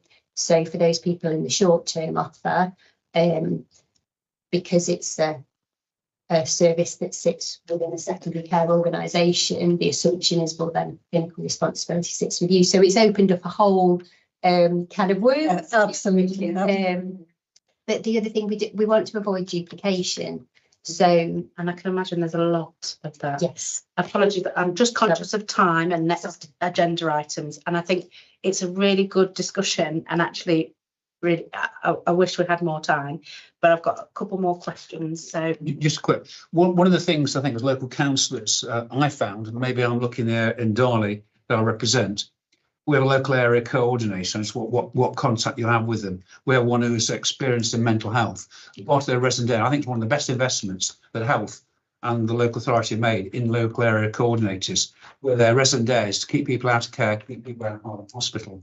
And some of the work that our local area coordinator does with people with lower need, but it's before it becomes a major need and crisis with people with mental health problems, I think been invaluable. But councillors, that's always one of our first ports of call. And I think that's an area we ought to be looking at more to try to invest in as and when resources allow. So the question is, do you have involvement with the local area coordinators? So as I said, that I link in with Cam, so Cam Choker, and then we've got social workers that are embedded into the Derby Wellbeing offer that then link into the local area coordination. I've just forgotten his name, and I know his name. Neil Woodhead. Yeah. Oh, Neil Woodhead. So he's linked into the Derby City Collaborative and talked about the role of local area coordination within the collaborative. And very much because we've got that system built in, we can access local area coordination more easily than what we could have done historically by the very nature that we joined up that approach. That brings me on to an interesting question, actually, because local area coordinators are absolutely agree. We need more. Money would be great. And if we could have 20 of them in each ward, it would be fantastic. But obviously, it's trying to access need and prioritise areas. So, for example, we're working now more of we're trying to do more joined up working as a community with our local area coordinators, our public protection officers are. So, but I represent Spondon, so we meet with everybody on a regular basis, and we internally talk if we've got a specific case or person. That for an example, I've had somebody. I won't go into any details, but there was a case that was around something completely different that I recognised there were underlying concerns that I thought that person needs to go be seen by our local area coordinator, because I think there are social cares and other things that, and so it feeds into that. But I think does what you're doing align with the current area splits we have at the moment in the city? Can you word that correctly? Yes, it does. So it aligns with the local place areas. We've got like 5. Yes. 5 primary care networks in the city. Right. So and so that all aligns. That was one of the things that I felt when I was on the cabinet a couple of years ago. We had different areas, so you could be in one area for one thing and one area for another, and it's just making sure that they're all aligned so that those people are all working together, and so that is more or less aligned. That was very much built in Localities working. There we go. That's the word I was looking for. Very much built into our mobilisation. That's how we configured the team structure by local office into that and making sure that we are together is widely as we possibly can. Yeah, it was a bit difficult to try and align our community stuff with those localities. So I'm pleased to hear that's working. Alison.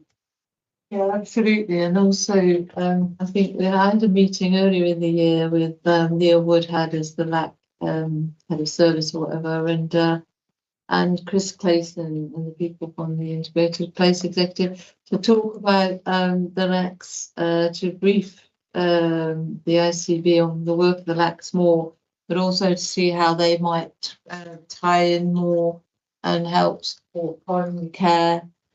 Because the knowledge our neighbourhood teams have, not just the LACs, of the area and the way that primary care has expressed a desire to develop in kind of being more kind of aware of their areas, obviously through the social prescribers, but also with the GPs. So I think there's a lot of synergy here between this integrated agenda, and I think this what you're doing fits in extremely well with all that, and it's fantastic. The only thing we have to be careful of is that there's no, the whole idea of this is to prevent, it's not for everybody to be getting a piece of the pie, so this is to prevent duplication. Yes. So that's something we need to think about, but I agree with you. Like creating awareness of who's doing what. Exactly. And then signpost them into the correct place. Sharing information, making people aware, and actually hopefully then obviously the prevention thing you mentioned earlier is the ultimate goal of all this working together. And so I guess we'll just have to have another update, won't we? Yes, well actually that was going to be my next point, moving on and having listened to everything. You wanted to come in briefly, didn't you? Are you? I think moment's passed. Thank you. Sorry, apologies. In terms of going forward, I think it's been really interesting to see where you're at and what you're doing and how it's working at the moment. But I think I would like to have you back in the following year or two once we've got some more actual fundamental where we're at now and where it's developed and what's happening more. So yeah, definitely put you on our plan. I'll just say one more thing. I'm sorry, I don't know your first name, but actually, just what you said about having spoken to some of your primary care colleagues today. If you wanted to kind of get in touch with, well, any one of us really, just with a bit of feedback, just so that we can. Because again, I wrote down when we were talking earlier just about that we are constantly learning from feedback and adapting. So any feedback is good feedback. I actually used to work at Lister, so if you've got somebody on your team, one of the GPs from Lister House, then they should be. Dr. Alf Chambers work. I wondered, I thought it probably was, yeah. And also I just wanted to know that me and Rachel sit on Derby City Place as well. So if you've got any colleagues that link into Place, then by all means, there's a contact point there as well. Thank you. Thank you very much. I'm happy to move on. Any comments? Thank you very much for the presentation and thank you for all the work you're doing. Next item on our agenda then is our long COVID. Apologies, I don't want to cut this short by any stretch. So is everybody happy? Normally the meetings are sort of maximum 2 hours. Is everybody happy to extend it just to an extra 15 minutes? They're all given a full half an hour. We talk very fast. If anybody needs to leave, I totally understand. Yeah, sure. I don't want to cut you short. Okay. So why get caught short? Do we need a short break? No, it's a press on. Thank you very much. Sure. And thank you for being patient. So yes, our next item. See you, Rachel.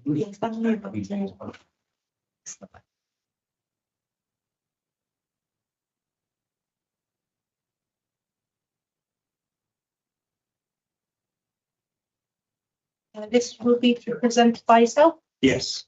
So, as you don't know, my name is Chris Miner. I'm the Chief Medical Officer at Derby and Derbyshire FCB, and that's an update on where we are getting non-COVID. Can't believe how quickly time flies, but the long COVID service was actually initially established in December 2020, which if I recall was probably at the height of the second wave of COVID. And it was established recognising that there were people with long-term symptoms after initial COVID infection, including things like brain fog, extreme breathlessness and tiredness, amongst a number of other symptoms. The service was expanded in April 2022 with increased support coming from NHSE and national teams, and then continued as is until really today, really. But we received information which was suggesting that national funding for the long COVID service was likely to end in April 2024, and that was received in sort of early summer in 2023. So we recognised at that time that we needed to review the long COVID service, decide what we were doing with it in medium to long term. Actually, the funding arrangements have changed over that time. So we have funding for 2024 to 2025. But at this point in time, the expectation is then the funding will cease from national teams. We've been through a process of evaluating the options for the long COVID service.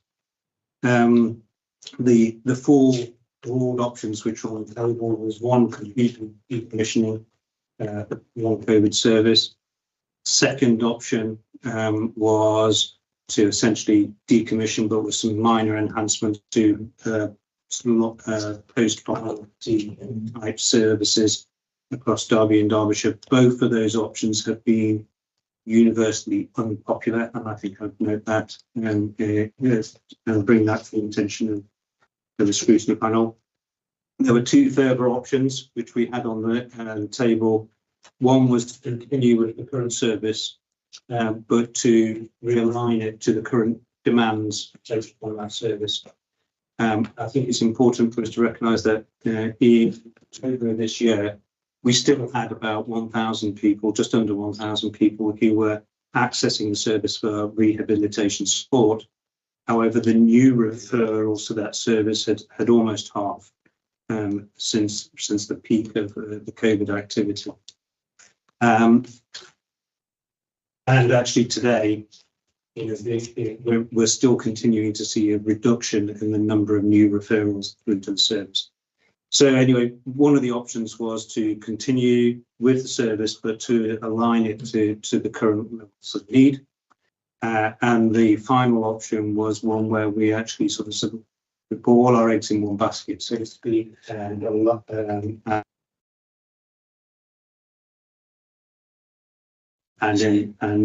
delivered more support to a wider spectrum of individuals through those services. The funding situation has been so I think it's important to say that through consultation, through engagement, we had support for both of those latter two options.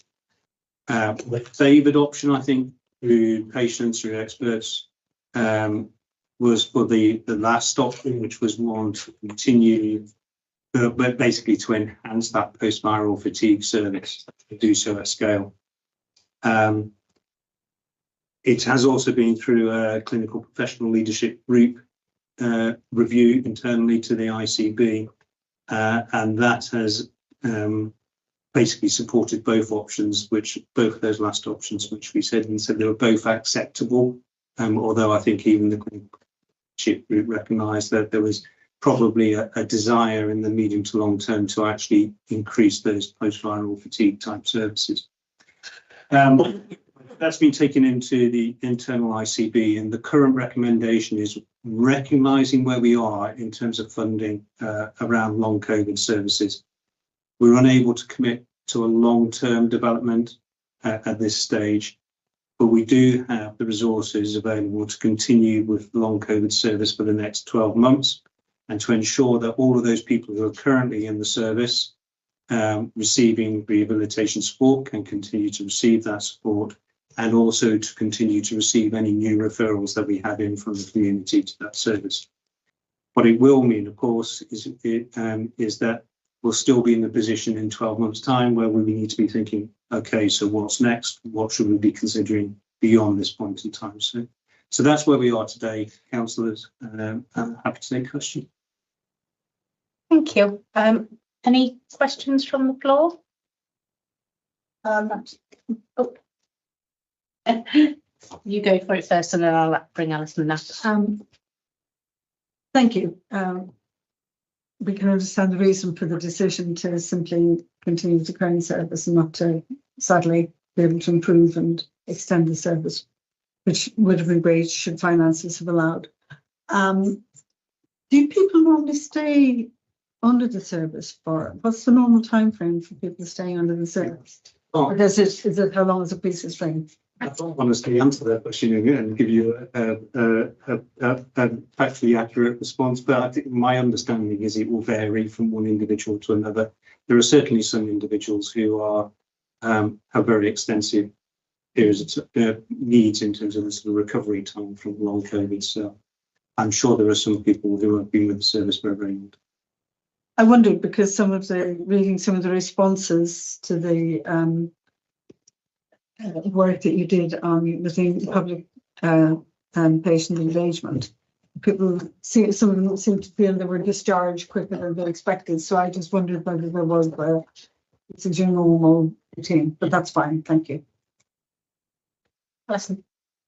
Thank you, Nicola. Sorry, I wouldn't normally say much as a cabinet member, but this is a topic that really plays my heart. And the situation is, I think, so just to be clear, so you're saying that you're dealing with option 3 for the next year? Yes. And then after that, will there be no extra funding, or will it all just merge into option 4 if there is any funding? So the indications are at this point in time that central funding will cease. However, that was also the position we were in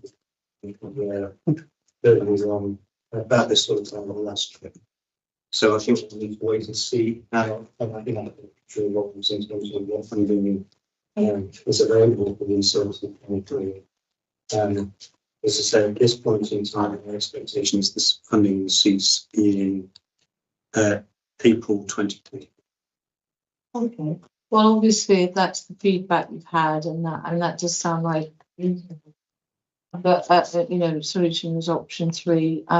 Because I think there is still a lot of concern out there about long COVID. But I would just comment that the one benefit of COVID, if you can put it in those terms, is that it finally hopefully put to bed this idea that post-viral conditions are some kind of yippee disease, or if we go back to decades for that term, or that it's somehow a condition that can be treated by CBT, because I know that the government made an announcement in the Commons last year that they do recognise that this is something that requires a lot of research, and it's probably a cellular problem, not something that can, I know CBT can help, but CBT is not a medical answer to these post-viral conditions. And it's taken an awful long time for us to get to this point. And so, and I think whilst we've all been through this trauma and COVID, there are all sorts of consequences, from the pandemic, which we're all still experiencing in ways we probably don't even recognise. And people with long COVID are still in the pandemic. But there is this broader issue, and I think in a way that there is a merging of all these post-viral conditions, isn't there? I mean, there are many of them, and we need to understand them more. So, could you just say, from the ICB point of view? So it seems to me you made a sensible decision, in my personal opinion, for now. But come next year, I mean, will you still be supporting the sort of rehabilitation officer operating some service for post-viral symptoms? Will you done that in any way? So I think we'll need to understand what the position is in 12 months' time. I think there are a couple of different issues which need to be considered. First one is the financial position that we're making those decisions in. Second, probably more importantly, is what is the need for those services in 12 months' time. So as I've said, when we got to about October time, we've seen a reduction by about a half in terms of the number of new referrals through to the service. We still had just under 1,000 people engaged with services requiring support. What we're seeing at the moment is a continued reduction in the number of people presenting requiring, support. What we don't know is what position we exactly will be in as we exit this year. I suppose, but just if you may, just one last point, if that's all right. I think my emphasis of my question, I sorry it wasn't clear, but it's more on post-viral the symptom conditions, of which there are numerous, which definitely overlap with long COVID. So are you saying you're seeing a stable amount of people with those conditions? So, and I suppose what I'm saying is, will there be an enhancement to those services? So I think the options which we've got on the table today, will be the same options that we'd probably be looking at in 12 months' time with process engagement, consultation, and we've got strong support for both of those options. Potentially, when we get to the planning round for the 2025, 6 and beyond space, we'll be looking at what the needs are that we're seeing in those services. So that could be continuation to some extent with some sort of support for long COVID. It could be an expansion in its viral services. Or actually, we see that the long COVID demand is dropping right off down. We saw that dropping off. Actually, just be this potentially additional support to be those viral services. I think at this point in time, we're recognising that there is uncertainty about the level of need for those services going forward, and I suppose we're using this next year to give us greater clarity on that. Okay, thank you. Thank you. Martin. I think that on page 2, you talk about the key challenges, and you make reference there the referrals are down from 20 per week to 12 per week. Yeah, I still make that about over 600 a year. I just wonder how many at this moment in time, a snapshot, how many people are, within the areas are still suffering from long COVID.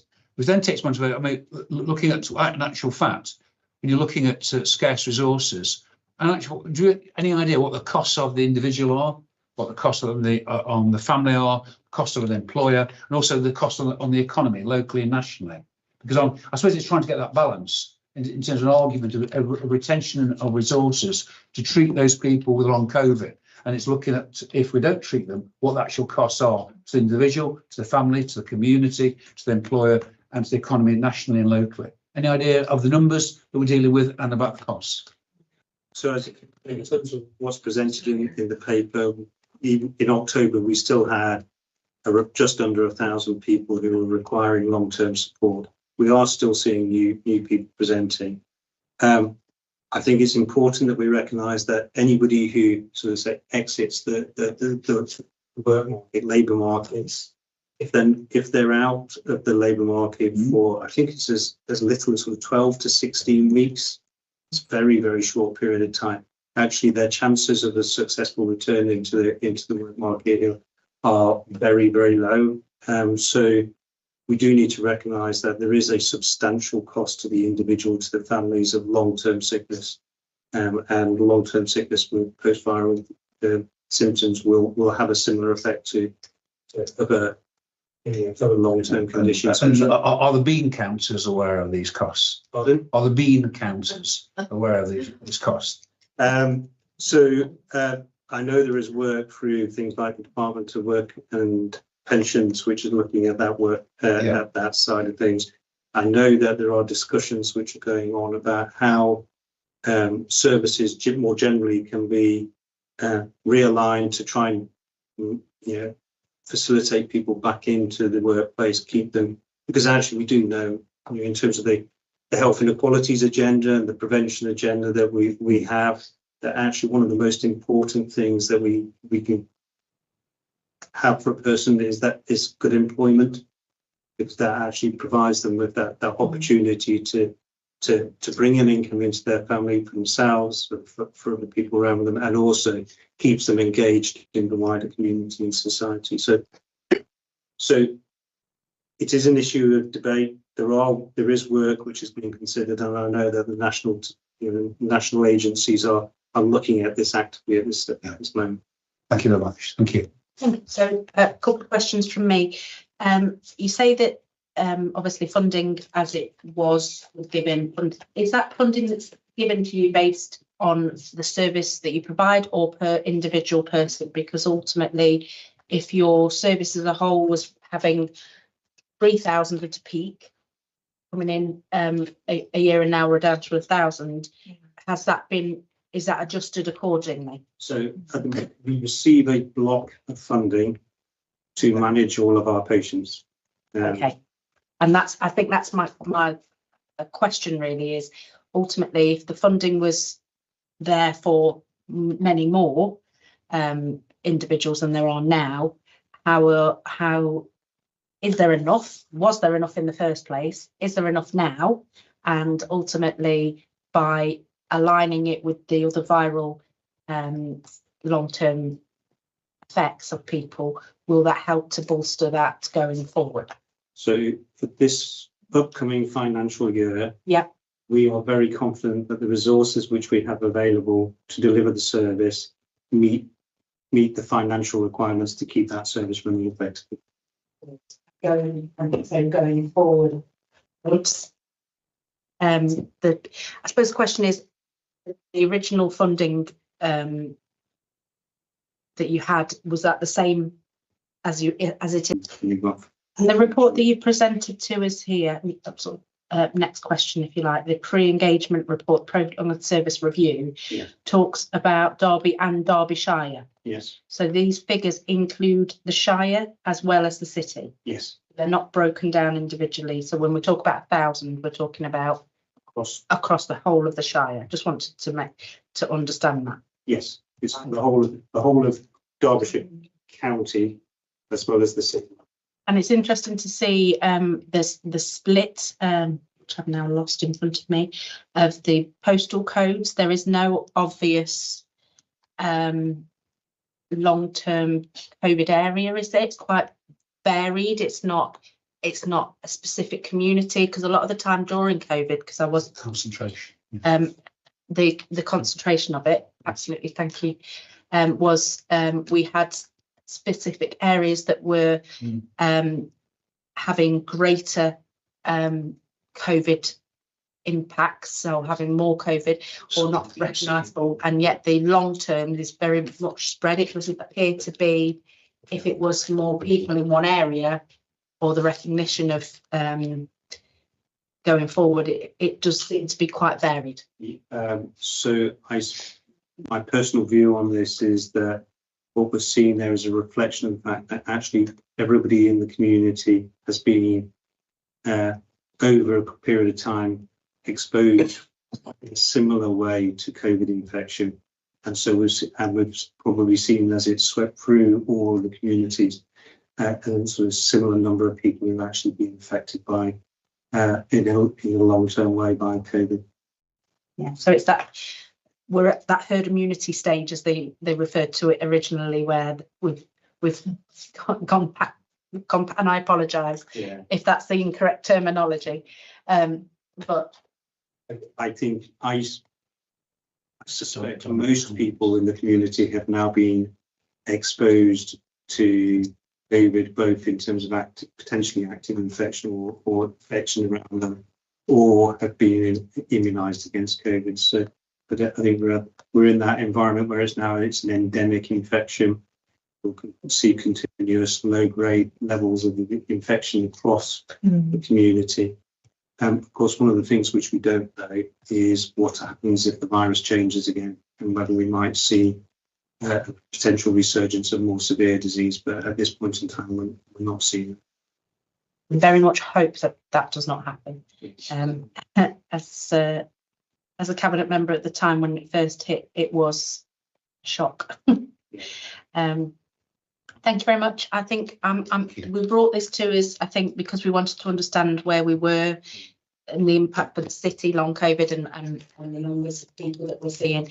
It's positive to hear the changes to the service that it will support, and they're looking to use what you've learned within that, I think, to for other post-virals. Any other questions? comments? Lovely. Thank you very much for your time. Thank you for being so patient. Yes. Our next item on our agenda is our work programme for 2023-24. As we are now at the last meeting of 23-24, I presume we don't need to. I think if I can understand, just take a look at stuff. I think it's just on this page. The only thing was just to note the 4 items that are carried over to next year. To note those 4 items then, autism and comorbidities, we talked quite a lot about autism today, oral health needs assessment, suicide prevention, care packages in Derby. Any other topics that people would want to put on that hopefully they are here or not here in next year? I hope you're all here next year, but we shall see. Thank you very much for your time. Yes. Thank you very much.